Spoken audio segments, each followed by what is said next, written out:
இயக்குனர் காந்தி கிருஷ்ணா அவர்களே, தயாரிப்பாளர்களே, விடை கொண்டு போன தம்பி ஜி.வி. பிரகாஷ் அவர்களே, மேடையில் அமர்ந்திருக்கும் மேன்மைக்குரிய கலைஞர்களே, நாயகன் அவர்களே, நாயகி அவர்களே, துணை கதாபாத்திரங்களே, பாசத்திற்குரிய பத்திரிகையாளர்களே, ஊடக உறவுகளே, கலைத்துறையின் முன்னணி முகங்களே, உங்கள் அனைவருக்கும் எனது அன்பான வணக்கத்தை தெரிவித்துக் கொள்கிறேன். முன்பெல்லாம் நிறைய கேடயங்கள் பெறுவோம். 100வது நாள், 125வது நாள், 175வது நாள் என்று அவ்வப்போது வெற்றி விழாக்கள் நிகழ்த்தி கலைஞர்களுக்கும் தொழில்நுட்ப கலைஞர்களுக்கும் கேடயங்கள் வழங்குவார்கள். அது ஒரு காலம். அந்த காலத்தில் அதுதான் ஒரு திரைப்படத்தின் கொண்டாட்டம். நான் நடிகர்களை, நடிகைகளை, தொழில்நுட்ப கலைஞர்களை திரையுலகில் அதிகம் சந்திக்காதவர். எனக்கு அதற்கு வாய்ப்பே இல்லை. நான் பாட்டு எழுதிய பல நடிகர்களையும், என் பாடலை பாடிய நடிகைகளையும் பல பேரை நான் பார்த்ததில்லை. சில பேரை பார்த்திருக்கிறேன் என்றால் அது அந்த வெற்றி விழா மேடையாகத்தான் இருந்தது. இப்போது அது மாறிவிட்டது. அந்த கொண்டாட்டத்தை இப்போது பாடல்களின் வெளியீட்டு விழாக்கள் மட்டுமே நடத்தி காட்டுகின்றன. இது ஒரு கொண்டாட்டம்.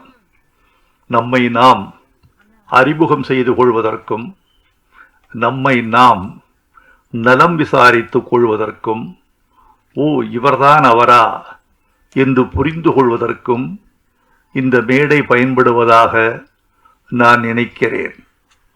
இந்த மேடையை கூட்டிய நண்பர் காந்தி கிருஷ்ணாவுக்கு என் வாழ்த்துக்கள்.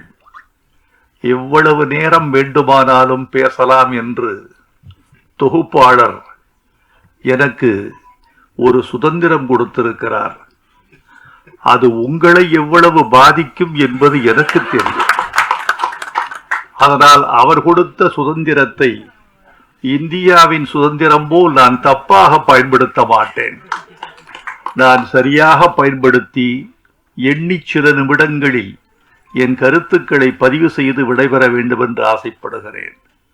பேசுவதற்கு ஆசைதான், நல்ல கூட்டம்தான், எண்ணிக்கையில் அதிகமான ஊடகங்கள் இங்கே வந்திருக்கிறார்கள் தாம். இதோ இந்த மேடையில் அறிவாளிகளும் சாதித்த கலைஞர்களும் நிறைந்திருக்கிறார்கள் தான். ஆனாலும் கூட சபையறிந்து நேரமறிந்து பேசுவது ஒரு நாகரிகம் என்பதை நான் அறிவேன். எண்ணி சில செய்திகளை உங்களோடு பகிர்ந்து கொள்ள விரும்புகிறேன். முதலில் நண்பர் காந்தி கிருஷ்ணா அவர்களை பற்றி. நண்பர் காந்தி கிருஷ்ணா அவர்களை நான் 30 ஆண்டுகளுக்கு மேலாக அறிவேன். இதில் மிக முக்கியமான செய்தி, இந்த 30 ஆண்டுகளை நீங்கள் அடிக்கோடிட்டுக் கொள்ள வேண்டும். நான் 46 ஆண்டுகளாக திரையுலகில் இருக்கிறேன். 30 ஆண்டுகளுக்கு மேலாக நான் காந்தி கிருஷ்ணாவை அறிவேன் என்றால் நீங்கள் ஒன்றை புரிந்து கொள்ள வேண்டும். 30 ஆண்டுகளுக்கு மேலாக திரையுலகில் இயக்குனராக ஒருவர் இயங்கிக் கொண்டே இருக்கிறார் என்பதுதான் காந்தி கிருஷ்ணாவுக்கு இருக்கக்கூடிய மிகப்பெரிய பலம். அதுதான் அவரது ஆற்றல் என்று நினைக்கிறேன். 1000 பாடல்கள் என்று நான் எழுதிய பாடல்களை தொகுத்து 2011 ஒரு நூல் வெளியிட்டேன். முத்தமிழறிஞர் கலைஞர் அதை வெளியிட்டார். திரையுலகின் எல்லா இயக்குனர்களும் பாடகர்களும் அதில் கலந்து கொண்டார்கள். இப்போது 2ஆம் தொகுதியை தயாரித்துக் கொண்டிருக்கிறேன். 1001 பாடல்கள் என்றதற்கு தலைப்பிட்டிருக்கிறேன். அது 1000 பாடல்கள், இது 1001 பாடல்கள். சமீபத்தில் இதை தொகுத்து கொண்டிருக்கிற இந்த காலகட்டத்தில் புரட்டி புரட்டி பார்த்தபோது எத்தனை இயக்குனர்கள், எத்தனை பாடகர்கள், எத்தனை இசையமைப்பாளர்கள் என்று மலைத்து போன போது ஒன்று தோன்றியது. இவர்களில் எத்தனை பேர் இருக்கிறார்கள் என்று கணக்கு பார்த்தேன். பல பேர் காலத்தில் இருக்கிறார்கள், களத்தில் இல்லை. பல பேர் காலத்திலேயே இல்லை, நினைவுகளில் இருக்கிறார்கள். இந்த கலை உலகம் என்பது மாறிக்கொண்டே இருக்கிற ஒரு பிம்பம். இது ஓடிக்கொண்டே இருக்கிற ஒரு நுரை. இது வானவில்லை தனக்குள் வைத்து முடிந்து வைத்திருக்கும் ஒரு குமிழி. இதில் நிரந்தரமாக ஒருவன் 1/4 நூற்றாண்டுக்கு மேல் பயணம் செய்கிறான் என்றால் அவன்தான் அறிவு திறம் வாய்ந்தவன், பண்பாட்டு திறம் வாய்ந்தவன், கலை உலகை புரிந்து கொண்டவன் என்று நீங்கள் தெரிந்து கொள்ளலாம்.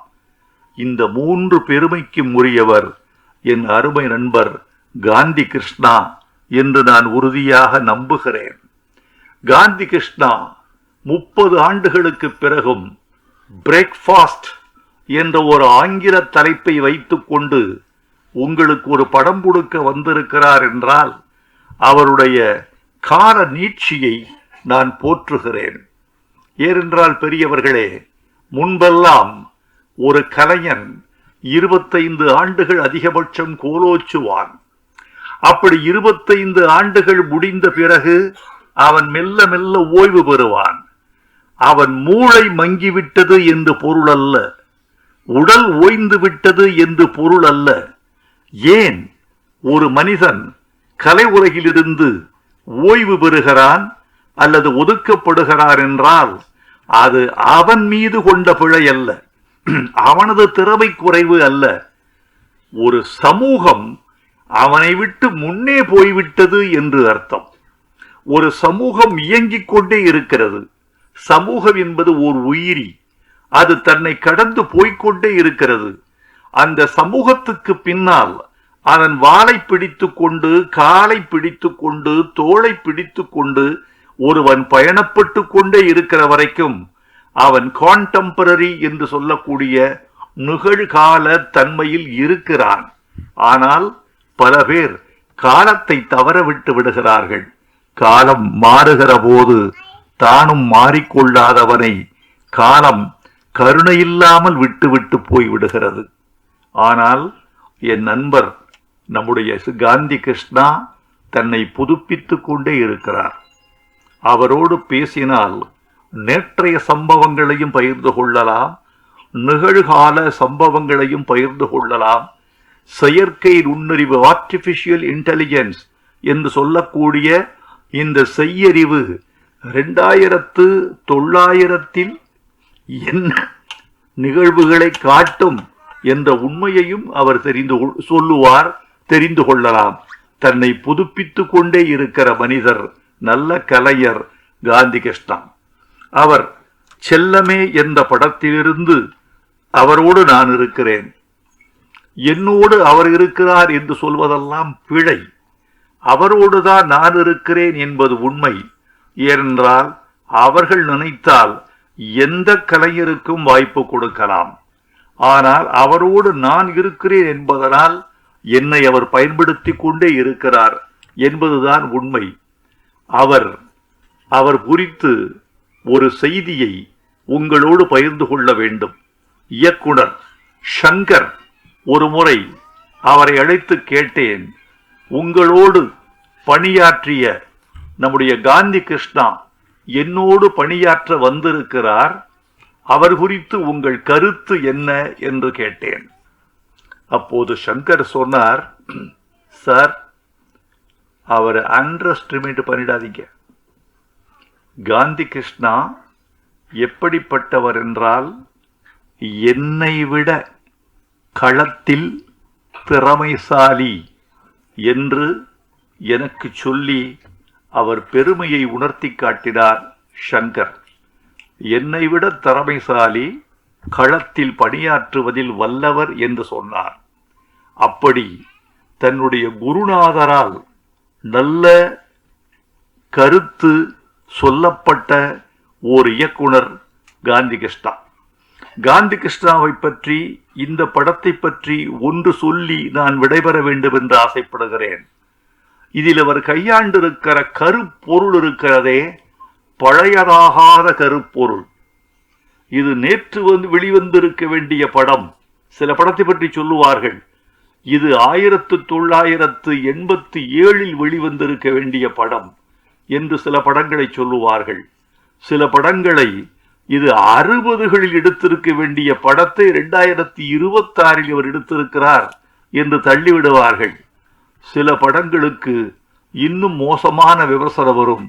2100 எடுக்க வேண்டிய படத்தை இவர் 2026 எடுத்திருக்கிறார் என்று சில படங்கள் தள்ளப்படும்.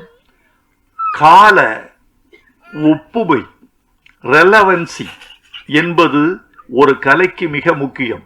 இந்த படத்தில் அவர் கையாண்டிருக்கிற செய்தி ஆண் பெண் உறவு குறித்தது.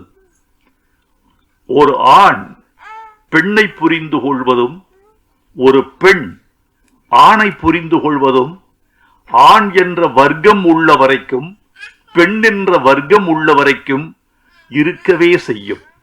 நீங்கள் புரிந்து கொண்ட ஒரு பெண்ணை இன்னொரு பெண்ணோடு ஒப்பிட்டு புரிந்து கொள்வது ஆகாது. ஒரு ஆணை புரிந்து கொண்ட ஒரு பெண் அதே அளவுகோலை வைத்து இன்னொரு ஆணை புரிந்து கொள்ள முடியாது. கணவனை வைத்து தந்தையையோ, தந்தையை வைத்து தனையனையோ தமையனையோ ஒரு பெண் புரிந்து கொள்ள முடியாது. ஒவ்வொரு பெண்ணும் ஒரு உலகம், ஒவ்வொரு ஆணும் ஒரு உலகம். அவர்களின் ரசனைகள், அவர்களின் எண்ணங்கள், அவர்களின் போக்குகள் மாறிக்கொண்டே இருக்கும். புரிந்து கொள்ள முடியாது. ஒரு ஆண் பெண்ணை புரிந்து கொள்வதும், பெண் ஆணை புரிந்து கொள்வதும் உள்ள வரைக்கும் கலை இருக்கும், இலக்கியம் இருக்கும். இந்த கலைகளும் இலக்கியங்களும் உள்ளவரை ஆண் பெண் புரிதல் என்ற ஒரு மிகப்பெரிய சங்கிலி அருந்து விடாமல் ஓடிக்கொண்டே இருக்கும் என்று நான் கருதுகிறேன். அதைத்தான் இதில் செய்திருக்கிறார். நடித்த நாயகனும் நாயகியும் இந்த படத்தில் தங்களை உணர்ந்து செய்திருக்கிறார்கள் என்று சொல்ல வேண்டும். இப்போதெல்லாம் நடித்தல் என்பது என்ன தெரியுமா தோழர்களே? நடிக்க கூடாது என்பது நடிப்பு. இவர் வாங்கின காசுக்கு மேல நடிக்கிறார்னு சில பேரை சொல்லுவார்கள். 1 லட்சம் ரூபாய் வாங்கி கொண்டு ஏன் 5 லட்சம் ரூபாய்க்கு நடிக்கிறாய் என்று சில பேரை விமர்சனம் எழுத கேட்டிருக்கிறேன். 60களின் நடிப்புக்கும் 80களின் நடிப்புக்கும் பாரதி ராஜா வந்த பிறகு இருந்த நடிப்புக்குமான வேறுபாட்டை நீங்கள் உணர்ந்திருப்பீர்கள். நடித்தல் என்பது நடித்தல் அல்ல. இப்போது நடித்தல் என்பது இருத்தல். நீ இரு, பாத்திரமாக இரு, நீ நீயாக இரு. உன் முகத்தின் தசைகளை அதிகமாக அசைக்காதே, உன் குரலை உயர்த்தாதே. உன் குரலுக்கும் முகபாவத்துக்குமான ஒருமைப்பாடு மீறாமல், சமநிலை அகலாமல் பார்த்துக்கொள். டப்பிங் ரொம்ப முக்கியமான விஷயம். இந்த மாட்களுக்கெல்லாம் தெரியும். அவன் நடித்திருப்பதற்கும் டப்பிங்கில் கொடுக்கிற குரலுக்குமான இயைபுத்தன்மை மாறிவிட்டாலே படத்துல ஒன்ற முடியாது. அந்த பாடி எவ்வளவு கேட்குதோ அதுக்கு தகுந்த மாதிரிதான் ஒலியை கொடுக்கணும் என்பது டப்பிங்கின் மிக முக்கியமான ஒரு இலக்கணம். அந்த மாதிரி இந்த படத்தில் இவர்கள் நடித்திருக்கிறார்கள். அவர்களுக்கு என் வாழ்த்துக்கள். திருமண வாழ்க்கையின் பிரச்சனை தான் இந்த படம். அகந்தை, ஈகோ, பணக்காரன், ஏழை, உன் நலன் என் நலன் என்ற பிரச்சனை தான் இந்த படம். இந்த படம் எனக்கு பிடித்திருக்கிறது. இப்போதும் நான் வெளிப்படையாக சொல்லுகிறேன், இந்த தலைப்பு எனக்கு பிடிக்கவில்லை. பிரேக்ஃபாஸ்ட் என்று நீங்கள் வைத்திருக்க கூடாது கிருஷ்ணா என்று நான் அவரிடமே சொல்லி இருக்கிறேன். ஆங்கிலத்தில் தலைப்பு வைத்தால் அகில உலகத்திலும் ஓடிவிடும் என்று உங்களுக்கு யார் சொன்னது? அப்படியானால் ஆங்கில படங்கள் எல்லாம் உலகத்தின் எல்லா படங்களும் ஓடி இருக்க வேண்டுமே. தமிழில் பேர் வைத்தால் ஓடாது என்று யார் சொன்னது? ரோஜா ஓடிச்சே இந்தியா முழுக்க. பாகுபலி அந்த ஒரிஜினல் தெலுங்கு, அது தொடக்கம், பிகினிங் என்பதுதான் அவருடைய பொருள். பாகுபலி மாறலையே, தாய்மொழியை விட்டு மாறலையே, அதுவும் ஓடிச்சு. நான் இதை குறையாக சொல்லவில்லை, என்னுடைய ஆதங்கமாக சொல்லுகிறேன். ஒரு தமிழன் என்ற முறையிலும் ஒரு சொல், நீங்க ஒரு தலைப்பு வச்சிட்டீங்கன்னா 1 கோடி பேர் அந்த தமிழை உச்சரிக்கிறார். மறக்காதீங்க, 1 கோடி பேர் படிக்கிறான், 1 கோடி பேர் சொல்கிறான், 1 கோடி பேர் அதை எழுதுகிறான். அந்த படம் பார்த்தாச்சான்னு சொல்லுகிற போது 1 கோடி பேரின் நாவில் தமிழ் புழங்குகிறது என்று நான் நினைக்கிறேன். ஆனால் எல்லா படத்துக்குமே ஆங்கிலம் பொருந்தாது என்று நான் நினைக்கவில்லை. மொழி என்பது ஒரு குறியீடு என்று மட்டும் நான் புரிந்து கொள்கிறேன். தமிழில் எடுக்கிற படத்துக்கு தமிழில் தலைப்பு வைக்க வேண்டும் என்று நான் இந்த நேரத்தில் அன்போடு கேட்டுக்கொள்கிறேன். தவிர்க்கவே முடியவில்லை என்றால், இப்ப ப்ராப்பர் நவுன், அமெரிக்கா படம் எடுக்கிறீங்க, அது அமெரிக்கா தான்.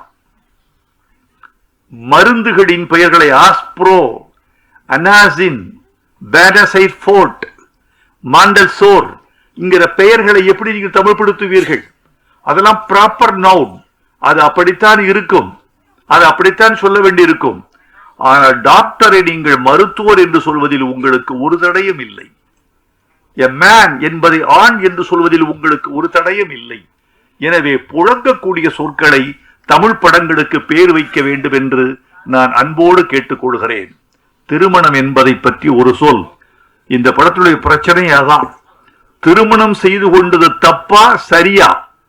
நீ எனக்கு பொருத்தமானவன் தானா, நான் உனக்கு பொருத்தமானவள் தானா என்பதுதான் இந்த படத்தினுடைய மையம். திருமணம் என்பது முற்றுகையிடப்பட்ட ஒரு கோட்டை. உள்ளே இருப்பவர்கள் வெளியே வர துடிக்கிறார்கள், வெளியே உள்ளவர்கள் உள்ளே செல்ல தவிக்கிறார்கள். இதுதான் கல்யாணத்தை பற்றிய கான்செப்ட். இதுதான் இந்த படத்தில் நிகழ்ந்திருக்கிறது. ரொம்ப அழகாக கையாண்டிருக்கிறார், மிகையாக இல்லாமல் கையாண்டிருக்கிறார் காந்தி கிருஷ்ணா. காந்தி கிருஷ்ணாவிடம் இன்னும் சரக்கு இருக்கிறது, சமுதாய அக்கறை இருக்கிறது, பாத்திரங்களை வடித்தெடுக்கக்கூடிய நேர்த்தி இருக்கிறது. பாத்திரங்கள் எது மட்டும் பேசலாம் என்ற அளவீடு தெரிகிறது. எனவே காந்தி கிருஷ்ணா தொடர்ந்து படம் எடுக்க வேண்டும், தொடர்ந்து வெற்றி பெற வேண்டும் என்று நான் விரும்புகிறேன். இந்த படமும் வெற்றி பெற வேண்டும். இந்த படத்தில் நடித்தவர்கள் புகழ் வர வேண்டும். தயாரிப்பாளர் எங்களை நம்பி முதலீடு செய்திருக்கிறீர்கள், உங்களுக்கு நாங்கள் நன்றி தெரிவித்துக் கொள்கிறோம். ஒரு தயாரிப்பாளர் கிடைப்பது என்பது அவ்வளவு எளிதான விஷயம் அல்ல. இன்றைக்கு சினிமா உலகில் தயாரிப்பாளர்கள் இல்லாமல் எத்தனை நடிகர்கள், எத்தனை கதைகள், எத்தனை இயக்குனர்கள் காத்திருக்கிறார்கள் என்ற விவரம் உங்களை விட எங்களுக்கு அதிகம் தெரியும். ஒரு தயாரிப்பாளர் தான் இன்னைக்கு கர்த்தா. பணம் போட்டு நம்பி வெற்றியை சந்திக்கவும் தோல்வியை ஏற்றுக்கொள்ளவும் ஒரு தயாரிப்பாளர் தயாராக இருக்கிறார். அவருக்கு எங்கள் நன்றியை தெரிவித்துக் கொள்கிறேன். இந்த படத்தில் நீங்கள் வெற்றி பெற வேண்டும். தொட்டது துலங்கட்டும், காந்தி கிருஷ்ணா வெல்லட்டும். என் தம்பி ஜிவி பிரகாஷ் இசையமைத்திருக்கிறார். ஜிவி பிரகாஷ் ஒரு நல்ல நல்ல தம்பி. நான் திரையுலகில் ஆச்சரியப்படுவேன். எவன் ஒருவன் தொலைபேசி அடிக்கிற போது 3 மணி ஒலிப்பதற்குள் தொலைபேசியை எடுத்து தன் பெயரை சொல்கிறானோ அவன் வளர்வான்.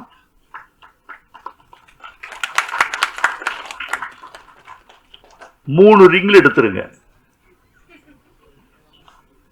எடுப்பீங்களா? பேரை பார்த்து எடுப்பீங்க சார்.